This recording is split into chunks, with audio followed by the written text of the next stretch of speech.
Hello అండి. ఏ సీజన్‌లోనైనా సపోటా తినొచ్చు కానీ, వింటర్ సీజన్‌లో కంపల్సరీగా సపోటా తినాలి. అందుకే వచ్చేసాం.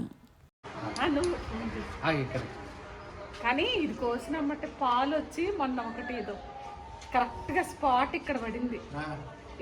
ఇట్లా ఒకటి ఇట్ట కోసా పాలు వెంటనే ఏమంటారు డ్రై అయిపోయింది.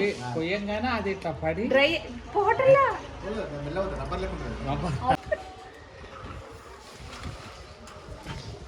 చేయటం వస్తుంది.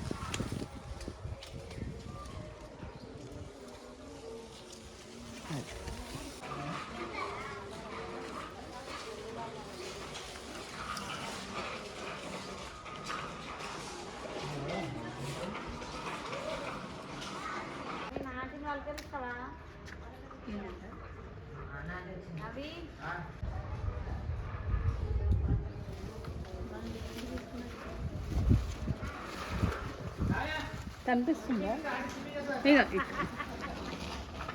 ప్లేట్ అనేది పేపర్ అంటే వచ్చేస్తుందిరా, ఇట్లా అంటేనే వస్తుంది. పాలు చూసావా? అందుకే ఇట్లా అంటే ఇదా అదే వచ్చేసి ఇట్లా అంటే వచ్చేసి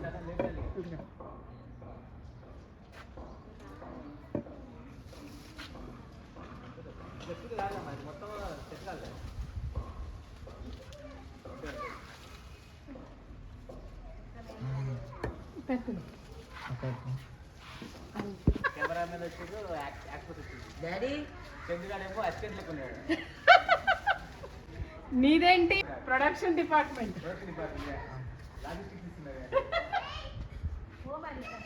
అదే డాడీ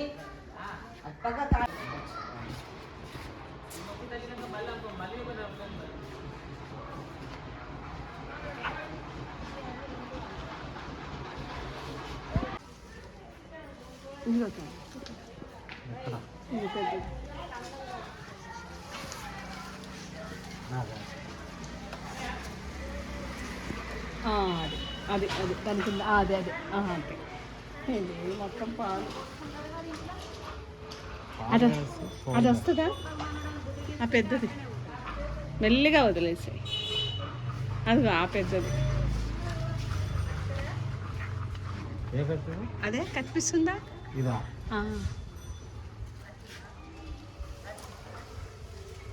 అందిందా?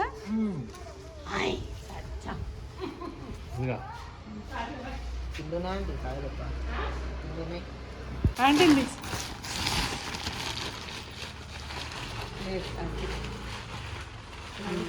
ఇయ్యి ఆంటీ వాళ్ళ కాయలు, నా చెట్టు కాయలు. అది నాటు ఏమంటారు? హైబ్రిడ్ కాదు, హైబ్రిడ్ కాదు, నాటు కాయలు. నాటుకాయలు అంటే ఏంటంటే నాటు కాయలు అంటే అవే మందు వేయనిది, మందు మందు వేయనిది, ఆర్గానిక్ లేని కెమికల్ లేని కాయలు. కెమికల్ ఆంటీ వాళ్ళ చెట్టు కాయలు కెమికల్ లేని ఆర్గానిక్ ఫ్రూట్ కాయలు. ఇవి బాగుంటాయి, మంచి టేస్ట్ ఉంటాయి. తీగుంటాయా? బాగా స్వీట్, బాగా స్వీట్ ఇవి చాలా మక్కుతే బాగుంటాయి. అవునా? ఎన్ని రోజులకి? 10 రోజులు పడతాయి, 10-12 రోజులు పడుతుందా? పడుతుంది. ఈలో కొన్ని ఏమన్నా కుళ్ళిపోతాయేమో. ఇక కొంచెం ఇక కొన్ని పోతాయి కదా. కానీ పెట్టినామంటే మళ్ళీ తీయొద్దు. ఇవి అట్లా తీసిన ఒక 10-11 మక్కియాలి. ఇవి ఒక అట్టపెట్టెలో పెట్టి దాంట్లో వేసి పేపర్ వేసేసి పెట్టేసి ఓ 10 రోజులకు తీయి. 10-12 రోజులకు తీయి పడుతుంది. ఇది గట్టిగా ఉంటుంది కదా. అవునవును, తొందరగా మగ్గది. అందులో చలికాలం కదా అయినా, ఎండాకాలం అయితే తొందరగా మగ్గిపోతుంది. ఎండాకాలం ఒక వారం లోపలనే మగ్గిపోతుంది. ఇప్పుడు ఇది చలికాలం కదా, చలి కదా, అందుకు తొందరగా మగ్గది. 11 రోజులకు అట్లా తీస్తారంటే బాగుంటుంది. బాగుంది. థ్యాంక్ యూ ఆంటీ ఇచ్చిన కాయలు. Thank you. Thank you. Bye bye bye bye bye bye.